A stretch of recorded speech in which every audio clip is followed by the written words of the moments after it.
আবারও মন্দিরঘাট সংলগ্ন গবুদিয়া নদীর বাঁধ প্রায় ৩০ মিটার তলিয়ে গেল নদীতে। পড়ে রইল বাঁধের কিছুটা অবশিষ্ট। পরিদর্শনে সেচ দপ্তর এবং স্থানীয় জনপ্রতিনিধিরা। আতঙ্কে নদী বাঁধে পাহারায় এলাকাবাসী। প্রায় এক মাস আগে দক্ষিণ ২৪ পরগনা জেলার কাকদ্বীপ বিধানসভার রামগোপালপুর গ্রাম পঞ্চায়েতের মন্দিরঘাটে একটি দোকান সহ নদী বাঁধে ধসে নিয়ে নদীগর্ভে চলে যায়। সেই নদীর বাঁধ জরুরির ভিত্তিতে কাজ শুরু হয়। গবদিয়া নদীর পাড়ের ধারে বাঁশের খাঁচার মধ্যে ইট দিয়ে ফেলা শুরু হয়। সেচ দপ্তরের ইঞ্জিনিয়ারের প্ল্যান অনুযায়ী মূল নদী বাঁধ থেকে কিছুটা দূরে শুরু হয় রিং বাঁধ তৈরির কাজ। তখনই হঠাৎ নদী বাঁধে ধস নামে। এলাকাবাসীর দাবি, কাজের নির্দিষ্ট প্ল্যান না থাকার কারণেই লক্ষ লক্ষ টাকা এভাবে জলে চলে যাচ্ছে। এই বিষয়ে বিজেপির বিরোধী দলনেতা হরেন্দ্রনাথ কামিলা প্রস্তুতকারী সংস্থার দিকে আঙ্গুল তুলে তিনি বলেন, প্রথম থেকে এই কাজ দুর্নীতিতে ভরে গেছে। এই প্রস্তুতিকরণ সংস্থা সব সময় মানুষের চোখে ফাঁকি দিয়ে নিম্নমানের কাজ করছে। প্রশাসনের এই কাজের দিকে লক্ষ্য রাখা উচিত। দক্ষিণ ২৪ পরগনা থেকে গোপাল শীলের রিপোর্ট, স্মাইল ইন্ডিয়া নিউজ বাংলা।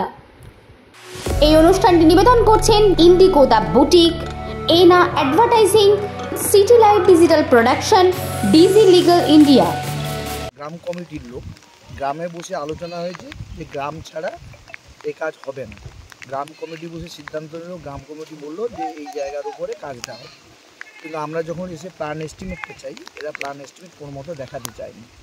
এখানটা দেখলাম, পরে যখন আমরা অন্য জায়গা থেকে জোগাড় করলাম প্ল্যান এস্টিমেট, তখন দেখলাম যে 40টা করে ইট, কিন্তু খাঁচায় ৩-৪টে করে ইট কম বলতে কাজটা আমরা বন্ধ করলাম।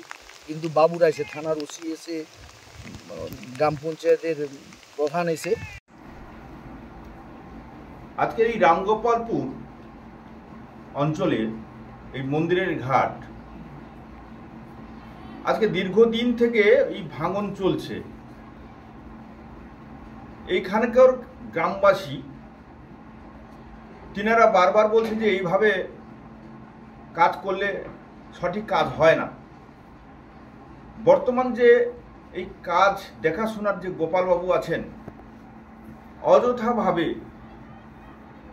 কাজগুলো যেগুলো করছে কোনো অত্যন্তভাবে নিম্নমানের কাজ, কোটি কোটি টাকা খরচ হচ্ছে, অথচ কোনো কার্যকরী হচ্ছে না। এই বাঁধটা যে ভেঙে গেছে, আজকে দীর্ঘদিন থেকে বলা হচ্ছে যে এইভাবে কাজ করা যাবে না। আজকের দীর্ঘদিন থেকে কাজ করতে করতে আজকের বিশাল ধরনের আকার নিয়ে নিয়েছে, যে আজকের এই গ্রাম গোটা ভেসে যাওয়ার মতো।